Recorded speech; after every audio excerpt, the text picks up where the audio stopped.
lagi sama berdapat kita kali ini. Jadi di video kali ini kita akan bahas dua bab sekalian nih guys. Jadi bab pertama kita akan bahas mengenai teori dan konsep dasar keuangan Islam.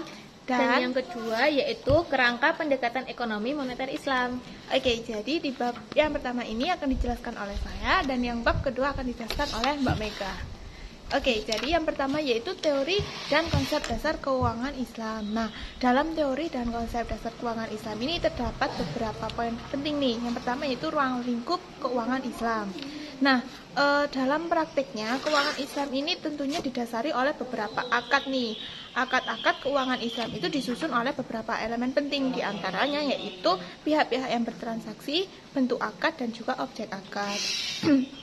Nah, keberlangsungan sebuah akad itu menunjukkan adanya sebuah pemberian suatu objek dari salah satu pihak yang bertransaksi dan penerimaan objek tersebut oleh salah satu pihak yang lain, yang kemudian akan menimbulkan konsekuensi hukum atas objek yang dipertukarkan antara kedua belah pihak tersebut. Nah, berdasarkan bentuknya, akad dalam transaksi keuangan dapat diklasifikasikan menjadi dua kategori. Yang pertama yaitu keuangan komersial Islam, dan yang kedua yaitu keuangan sosial Islam. Nah, untuk yang pertama yaitu keuangan komersial Islam. Keuangan komersial Islam ini bersifat komersial yang bertujuan untuk mendapatkan keuntungan. Contohnya yaitu melakukan kegiatan jual beli, sewa menyewa, berinvestasi, dan lain sebagainya. Nah, dalam Islam, akad-akad yang bersifat komersial tersebut disebut dengan tijari, seperti itu. Nah, kemudian yang kedua yaitu keuangan sosial Islam. Nah, dalam keuangan sosial Islam ini mengacu pada transaksi keuangan yang bukan bertujuan untuk mencari keuntungan atau profit oriented, melainkan berorientasi pada perbuatan amal baik atau ihsan dan tolong-menolong sesama ta'awun. Nah, transaksi ini tidak mensyaratkan adanya pertukaran sesuatu untuk mendapatkan hak kepemilikan atas suatu harta tertentu, melainkan praktik keuangan sosial ini dapat dilakukan dengan menggunakan akad-akad yang bersifat tabaru, seperti itu. Nah, kemudian dalam teori dan konsep dasar keuangan Islam terdapat filosofi keuangan Islam. Nah, filosofi keuangan Islam ini adalah sumber kekuatan utama untuk aktivitas ekonomi, khususnya di sektor real. Keuangan Islam memiliki karakteristik tersendiri dibandingkan dengan keuangan konvensional. Filosofi dan karakteristik ini menjadi ciri khas dari keuangan Islam, yaitu landasan dan perintah untuk mengikuti hukum Islam tersebut. Nah, dalam filosofi keuangan Islam ini yang pertama terdapat nilai filosofi keuangan Islam. Dalam nilai filosofi keuangan Islam ini terdapat beberapa poin. Yang pertama yaitu tauhid, yang artinya yaitu nilai keesaan dan kedaulatan Allah. Yang kedua, rububiyah atau nilai keyakinan bahwa Allah yang memelihara dan menyeimbangkan kehidupan di alam semesta ini. Yang ketiga yaitu risalah, yang artinya nilai kenabian dan ketauladanan. Dan yang keempat yaitu akhirah atau nilai keyakinan bahwa setiap yang dilakukan di dunia akan dipertanggungjawabkan di hari akhir, sehingga apapun yang dilakukan akan berorientasi tidak hanya pada dunia melainkan juga akhirat. Yang kelima yaitu tazkiyah, yaitu nilai kesucian dan pertumbuhan. Yang keenam yaitu kafalah atau nilai solidaritas dan persaudaraan sesama makhluk sosial. Yang ketujuh yaitu istikhlaf, yang artinya nilai keyakinan bahwa manusia merupakan khilafah di muka bumi. Yang kedelapan yaitu falah, yaitu pencapaian kesejahteraan dan kemenangan di dunia serta di akhirat. Dan yang terakhir yaitu adalah, yang artinya nilai keadilan. Nah, berikutnya dalam nilai filosofi keuangan Islam terdapat beberapa prinsip dasar keuangan Islam. Nah, yang pertama yaitu keyakinan pada tuntutan ilahi. Nah, yang kedua yaitu tidak ada suku bunga, karena suku bunga itu sifatnya riba, di mana riba sendiri itu dibagi menjadi dua. Yang pertama yaitu riba nasi'ah atau yang biasa diartikan sebagai tambahan pengembalian pinjaman utang yang dibebankan karena adanya masa tunggu antara waktu pemberian pinjaman utang dan pengembalian pinjaman utang. Nah, riba yang kedua yaitu riba fadl, terkait dengan transaksi jual beli pertukaran bisnis dan transaksi lainnya antar komoditas yang bersifat ribawi. Riba fadl biasanya muncul ketika pertukaran komoditas tersebut tidak dilakukan pada takaran dan timbangan yang setara dan serupa, sehingga akan mengakibatkan satu pihak mendapat keuntungan dan pihak lain akan mendapat kerugian. Riba fadl ini mencakup setiap kecurangan dan ketidakadilan dalam seluruh transaksi ekonomi, baik itu keuangan, bisnis, dan sebagainya yang menghasilkan tambahan keuntungan yang merugikan orang lain. Selain itu, adanya riba fadl juga berpotensi mengakibatkan terdapatnya hambatan berlangsungnya persaingan usaha yang sehat. Kemudian, dalam nilai filosofi keuangan Islam terdapat prinsip yang ketiga, yaitu tidak ada investasi haram. Nah, perputaran arus uang dari pihak yang memiliki dana berlebih kepada pihak yang membutuhkan dana dapat dikategorikan sebagai kegiatan investasi. Sesuai dengan pandangan hukum Islam bahwa uang memiliki prinsip utama tidak boleh diperjualbelikan, melainkan digunakan sebagai alat untuk mengukur nilai sebuah barang. Oleh karena itu, investasi di sektor real yang transaksinya terlihat secara nyata lebih diutamakan. Dari sisi proses, terdapat beberapa hal yang harus menjadi perhatiannya, diantaranya sebagai berikut. Yang pertama yaitu larangan untuk melakukan transaksi yang mengandung riba, maisir, dan gharar, seperti buy najasi dan insider trading. Kedua, larangan untuk berinvestasi pada sektor-sektor ribawi seperti lembaga keuangan ribawi atau emiten dengan total utang berbasis bunga yang lebih besar dari 45%. Dan yang ketiga yaitu larangan untuk berinvestasi pada emiten dengan total pendapatan non-halal lebih dari 10%. Nah, kemudian untuk prinsip yang keempat yaitu berbagi resiko. Antisipasi kerugian didasarkan atas resiko yang ditanggung pada kedua mitra berbisnis, baik dari pemberian dana maupun pemberi sekaligus pengelola dana. Berbagi resiko bertujuan untuk meningkatkan transparansi dan akuntabilitas setiap transaksi yang dilakukan. Nah, penentuan proporsi bagi hasil keuntungan didasarkan atas kewajiban dan pembagian resiko, baik dari kerugian dan berjaga-jaga maupun imbalan atas kepemilikan melalui penentuan modal, harga barang, jasa, dan manfaat. Kemudian prinsip yang kelima yaitu pembiayaan yang dilandaskan pada aset real. Dalam keuangan Islam, pemberian utang merupakan bagian dari perbuatan kebajikan dengan asas tolong-menolong atau membantu sesama sosial dan bukan kegiatan berbisnis atau komersial. Selain itu, dapat juga dianggap sebagai perpindahan uang dari satu tangan ke tangan lain dengan penjamin pembayaran kembali sepenuhnya tanpa adanya imbalan bagi pemberi pinjaman atau kreditur. Maka dari itu, transaksi pemberian utang bukanlah suatu aktivitas utama dari suatu lembaga keuangan Islam, termasuk perbankan Islam. Kemudian dalam nilai filosofi keuangan terdapat kritis atas keuangan Islam, di mana seperti yang telah dijelaskan oleh Al-Jahri pada tahun 2004 yang mengutarakan bahwa jika bank-bank Islam mampu menghindari transaksi berbasis suku bunga akan memiliki implikasi yang signifikan terhadap kebijakan moneter. Di samping itu, pelaksanaan bank Islam yang tepat dapat mempengaruhi sistem moneter seperti salah satu contohnya pada pengelolaan dan pengembangan kredit. Ekspansi kredit seharusnya langsung terkait dengan peningkatan permintaan untuk aset dan komoditas yang kemudian akan memiliki hubungan langsung pada penawaran dan permintaan agregat.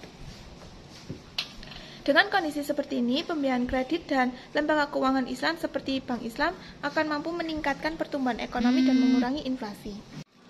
Kemudian, dalam teori dan konsep dasar ekonomi Islam terhadap prinsip maqasid syariah. Prinsip maqasid syariah bermakna tujuan atau pencapaian yang ingin diraih dengan terlaksananya syariat Islam. Segala ketetapan syariat Islam termasuk kegiatan ekonomi memiliki satu tujuan akhir, yaitu mencapai kebahagiaan dan kemenangan tidak hanya di dunia, tetapi juga di akhirat atau falah. Falah dapat terwujud apabila tatanan kehidupan yang ada menciptakan kondisi terpenuhinya kebutuhan-kebutuhan hidup manusia secara adil, merata, dan seimbang. Untuk dapat mencapai hal tersebut, maqasid syariah harus dapat dijalankan sebagaimana mestinya, sesuai dengan urutannya. Maqasid syariah memiliki 5 unsur. Yang pertama yaitu agama, yang kedua jiwa, yang ketiga akal atau intelektual, yang keempat keluarga, dan yang terakhir harta. Berikutnya yaitu prinsip hukum dan moral Islam dalam keuangan Islam. Dalam prinsip hukum dan moral Islam dalam keuangan Islam ini dibagi menjadi 2, yaitu tijari dan keuangan komersial, dan yang kedua yaitu tabaru dan keuangan sosial. Yang pertama yaitu tijari dan keuangan komersial. Keuangan Islam menerapkan konsep tijarah dalam bermuamalah. Tijari berorientasi untuk mendapatkan keuntungan atau profit oriented. Melalui akad-akad perdagangan, perniagaan, jenis akad tijari dapat dibagi lagi menjadi beberapa kategori sebagai berikut. Yang pertama yaitu akad jual beli, yang kedua akad bagi hasil, yang ketiga akad sewa, yang keempat akad jualah, dan yang kelima yaitu tijari dalam bentuk kontrak hibrid. Berdasarkan konsep tijari tersebut dan prinsip dasar keuangan Islam yang telah dijelaskan, transaksi keuangan komersial Islam memenuhi prinsip-prinsip sebagai berikut ini. Yang pertama yaitu pelarangan riba atau suku bunga. Seperti yang telah dijelaskan di atas bahwa suku bunga atau riba itu sifatnya haram bagi Islam. Yang kedua yaitu pelarangan maisir atau spekulasi, seperti permainan judi, karena di dalamnya juga mencakup riba. Dan yang ketiga yaitu pelanggaran gharar atau ketidakpastian. Gharar diartikan sebagai resiko atau ketidakpastian dan bahaya. Biasanya berupa transaksi keuangan yang di dalamnya terdapat sesuatu yang disembunyikan oleh salah satu pihak. Gharar menghilangkan nilai-nilai keadilan dan kewajaran dari sebuah transaksi keuangan. Ketika sebuah transaksi tercampur dengan unsur gharar, maka akan kemungkinan salah satu pihak atau bahkan kedua belah pihak mengalami kerugian. Dalam transaksi gharar terjadi ketimpangan informasi relevan terkait perjanjian antara kedua belah pihak yang bertransaksi. Gharar berdasarkan penyebabnya dapat dikategorikan ke dalam 3 macam. Yang pertama yaitu gharar yang disebabkan karena hak kepemilikan objek transaksi belum sebetulnya berada di pihak penjual.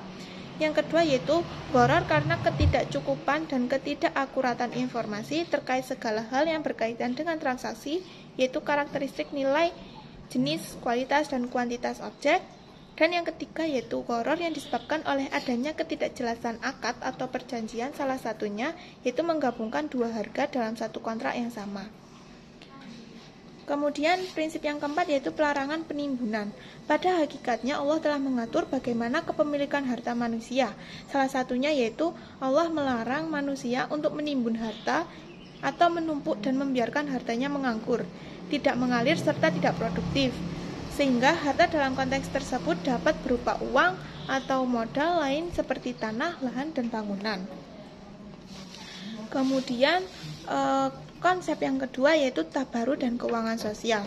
Dalam konsep tabaru berlawanan dengan konsep tijari tadi, di mana mekanisme transaksi yang tidak bertujuan untuk mencari keuntungan atau non-profit oriented. Benar. Kemudian konsep yang kedua yaitu tabaru dan keuangan sosial. Konsep tabaru ini berlawanan dengan tijari. Tabaru adalah mekanisme transaksi yang tidak bertujuan untuk mencari keuntungan atau non-profit oriented. Tabaru sendiri terbagi lagi menjadi beberapa kategori.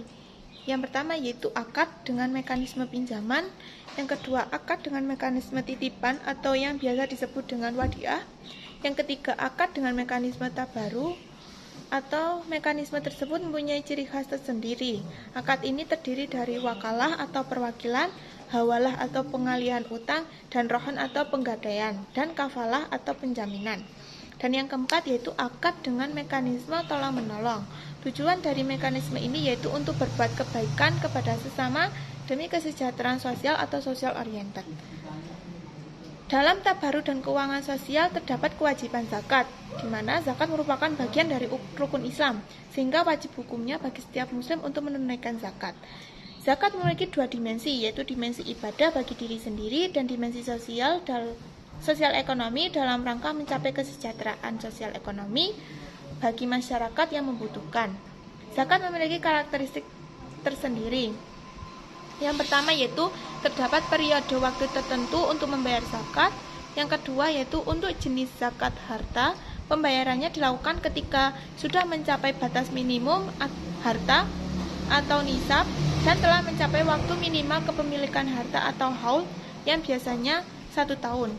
Dan yang ketiga yaitu peruntukan zakat terbatas pada 8 asnaf yang telah ditentukan oleh Allah dalam surat At-Taubah ayat 60. Dan yang ketiga yaitu anjuran sedekah, infak, hadiah atau hibah, dan wakaf. Selain terdapat kewajiban zakat, umat muslim memiliki instrumen lain untuk menyalurkan dananya atas dasar tolong-menolong, yaitu terdiri dari infak, sedekah, hibah, dan wakaf. Infak merujuk pada segala jenis pembelanjaan harta umat muslim dalam rangka kepentingan kemaslahatan umum. Sedangkan yang dimaksud dengan sedekah yaitu jenis harta atau non-harta yang dialokasikan untuk kemaslahatan umum.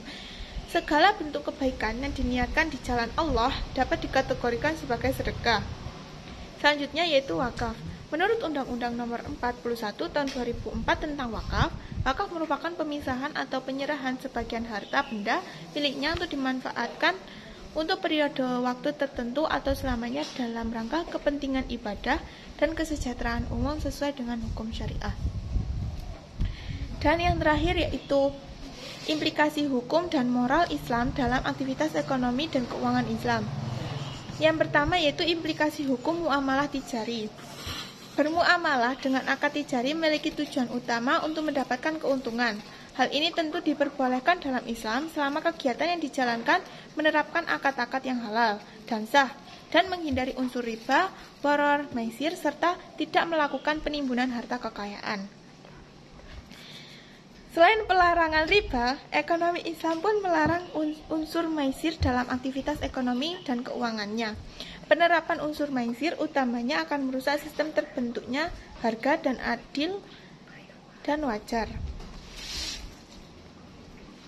Salah satu aktivitas utama di sektor ekonomi produktif yang membenarkan adanya pencarian profit yaitu jual beli. Dalam jual beli, mencari profit adalah sesuatu yang sangat urgent dan krusial. Keuntungan didapatkan dari margin antara harga beli dengan harga jual. Margin dalam Islam diperbolehkan karena terdapat resiko dan usaha di dalam praktik jual beli tersebut, sehingga margin dianggap sebagai kompensasi atas usaha yang telah dilakukan dan resiko yang mungkin akan dihadapi. Selain itu, jual beli investasi juga menjadi aktivitas utama untuk mencari keuntungan tanpa melibatkan unsur riba di dalamnya. Keuntungan dari investasi dihasilkan dari tingkat pengembalian hasil usaha yang dilakukan di sektor real. Investasi dilakukan dengan menerapkan akad-akad tertentu yang diperbolehkan dalam Islam. Yang pertama yaitu mudharabah atau pemberian sejumlah dana usaha dari investor kepada pelaku usaha dengan presentasi bagi hasil yang disepakati bersama. Dan yang kedua yaitu musyarakah, yaitu kemitraan di antara beberapa investor yang sepakat untuk menjalankan usaha bersama. Akad ini menggunakan skema joint financing. Dan yang kedua yaitu implikasi hukum muamalah terbaru. Dalam mengimplikasikan hukum muamalah terbaru ini meliputi zakat, infak, dan sedekah. Implikasi dari adanya instrumen tabaru yang mencakup zakat, infak, sedekah, dan wakaf akan menanamkan sifat kedermawanan dan kepedulian terhadap masalah yang dihadapi orang lain. Hal tersebut juga telah tertuang dalam Al-Quran, Surah Al-Ma'idah ayat 2. Di mana penerapan akad tabaru juga dilakukan pada perbankan syariah, yaitu produk Warul Hasan yang biasanya digunakan untuk memberikan modal pada para pelaku usaha mikro dan kecil. Selain itu, produk tersebut juga dapat digunakan untuk nasabah yang membutuhkan dana talangan dalam waktu segera, sedangkan ia tidak bisa melikuidasi dananya karena alasan tertentu. Nah, berikutnya yaitu kerangka pendekatan ekonomi moneter Islam yang akan dijelaskan oleh Mbak Mega. Silakan Mbak Mega.